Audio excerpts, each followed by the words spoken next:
அம்மா ஹாய் செல்லம்ஸ், வாங்க நம்ம வீட்ல என்ன ஸ்பெஷல்னு பார்க்கலாமா? பார்க்கலாமே வாங்க. மதியத்துக்கு நம்ம வீட்டில் சுட சுட சோறு, காலையில் வந்து பொங்கல், சாம்பார், அதுக்கப்புறம் பார்த்தீங்கன்னா மசால் வடை, ரசம். கிருத்திகா அமாவாசைலாம் நம்ம வீட்டில் நேற்றோடு முடிஞ்சிருச்சுப்பா. பார்த்தீங்கன்னா திருக்க மீன் குழம்பு. இருங்க இது கரண்டி எடுத்துக்கிறேன். மீன் குழம்பு கரண்டியை காணுங்க. திருக்க மீன் வந்து ரொம்ப நல்லது உடம்புக்கு, முதுகு வலிக்கு, சளிக்கு ரொம்ப நல்லது. அப்பாவுக்கு சளி இருக்குல்ல, அதனால் வாங்கி குழம்பு வச்சுருக்கேன். இது வந்து அருமையாக இருக்கும். மிளகு, பூண்டு, சோம்பு எல்லாம் அரைச்சி ஊற்றி வைக்கிறது, கறி மாதிரி இருக்கும். திருக்க மீன் குழம்பு. உங்களுக்கும் திருக்க மீன் குழம்பு வச்சுருக்கீங்களா? பிடிக்குமான்னு சொல்லுங்கள். திருக்க மீன் வறுவல், அதுக்கப்புறம் கொத்தரக்காய் பொரியல், கொஞ்சம் முட்டை வறுவல். இதுதான் நம்ம வீட்டு ஸ்பெஷல் இன்னைக்கு. வேற லெவலில் சமைச்சிட்டோம். விரும்பின மாதிரி சாப்பிட போகிறோம். இன்னைக்கு ஒரு பொடி செல்லாக்குட்டி ஸ்வீட்டில் டிஃபன் என்ன, லஞ்ச் என்ன மறக்காமல் கமெண்ட் பண்ணுங்கள். அதுக்கப்புறம் வந்து ஒரு செல்லாக்குட்டி சொல்லியிருந்தாங்க, அம்மா நீங்கள் வளையல் போடுங்க, வளையல் மிஸ்ஸிங்மானு என்னை எந்த அளவுக்கு நோட் பண்ணியிருந்தா அவங்க வந்து சொல்லியிருப்பாங்க. அந்த செல்லாக்குட்டிக்காக இன்றைக்கி கண்ணாடி வளையலில் நான் போட்டுட்டேன். அதுக்கப்புறம் வந்து இன்னொருத்தவங்க ஒரு கமெண்ட் பண்ணியிருந்தாங்க. அதை பார்க்கறதுக்கே அந்த கமெண்ட் வந்து எனக்கு ரொம்ப சந்தோஷமாக இருந்துச்சு.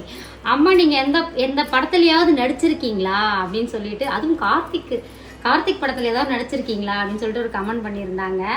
பார்க்கறதுக்கே ரொம்ப சந்தோஷமாக இருந்தது. நான் இது வரைக்கும் எந்த படத்துலையும் நடித்ததில்லை, ஆனால் அப்படி உள்ளுக்குள்ளார ஒரு ஆசை இருக்குது.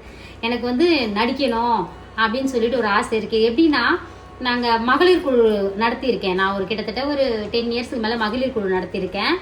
அதில் நல்ல பணம் சேமித்து ஒவ்வொருத்தருக்கும் தலா 32,000, வாரம் 50 ரூபா கட்டுவாங்க. ஒரு வாரத்துக்கு 50 ரூபா, மாதம் 200 ரூபான்னு சொல்லிட்டு நாங்கள் ஒரு 10 வருடங்கள் சேமித்து, அதில் நிறைய ரொட்டேஷன்லாம் நடக்கும். அந்த வட்டி பணம் வேறு அப்பப்போ அதை திருச்சி நம்ம கொடுத்துருவோம்.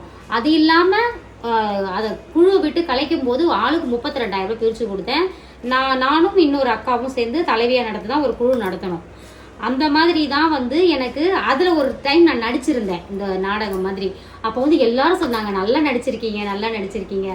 அம்மா டான்ஸ்லாம் கூட ஆடி இருக்கிறேன். எங்கள் நேரு ஸ்டேடியத்தில் போயிட்டு டான்ஸ் எல்லாம் ஆடியிருக்கேன். அதெல்லாம் எனக்கு ஞாபகம் வந்துருச்சு. எனக்கு இன்னுமே மனசுக்குள்ளே நம்ம நடிக்கணும் அப்படின்ற ஒரு ஆசை இருக்குது. செல்லாக்குட்டி, உங்கள் கனவால் நான் நடிக்கிறேன், கவலைப்படாதீங்க. இப்போ சொன்னேன் இல்லையா, இந்த மாதிரி ஒரு குழுவில் பயணிக்கிறோம். ஏதோ ஒன்றுத்தில் பயணிக்கும் போது எது சொன்னாலும் சரிங்க மேடம் சொன்னாதான் அவங்க நல்லவங்களா இருக்கிறாங்க.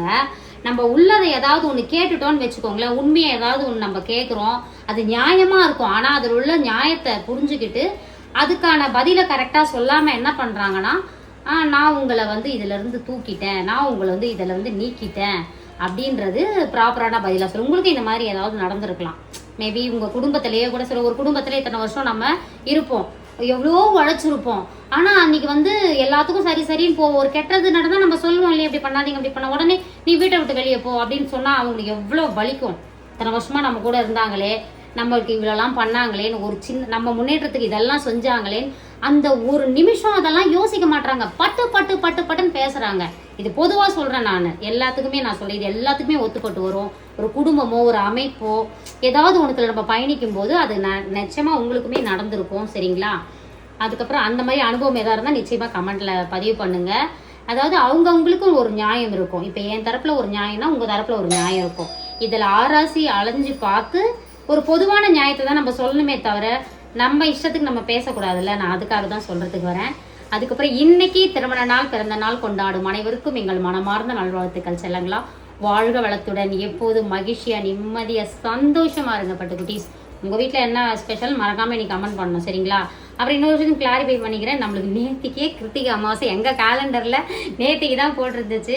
அதனால நேத்திக்கே நல்லா சாமி கும்பிட்டாச்சு. இன்னைக்கு நான்வெஜ் செஞ்சாச்சு. வாழ்க வளத்துடன். வெப்சைட் ஓபன் பண்ணிருக்கோம் गाइस. நீங்க ஆர்டர் பிளேஸ் பண்றதா இருந்தா வெப்சைட்ல தான் ஆர்டர் பிளேஸ் பண்ணனும். லிங்க் வந்து ஃபர்ஸ்ட் கமெண்ட்ல கொடுக்கிறேன், செக் பண்ணி பாருங்க. லிமிட் எக்ஸீடட் பேண்ட் நிறைய பேருக்கு காலையில காட்டுச்சுன்னு சொல்லி ஸ்கிரீன்ஷாட் பண்ணி அனுப்பியிருந்தீங்க. அது என்னன்னா, நிறைய பேர் வந்து பார்த்துட்டு போறாங்க, அதுக்கப்புறமா வந்து பேமெண்ட்டும் பண்றவங்க இதுவும் வருது இல்லையா, அதனால தான் அது நாளைக்கு இன்னும் டிபியும் இது அதிகமாக்குறேன் அப்படின்னு சொல்லியிருக்காங்க. ஸோ அது சரியாயிடுச்சு, இன்னைக்கு சரி பண்ணிட்டாங்க. நீங்க திரும்ப போயிட்டு வெப்சைட்ல ஆர்டர் கொடுக்கலாம்.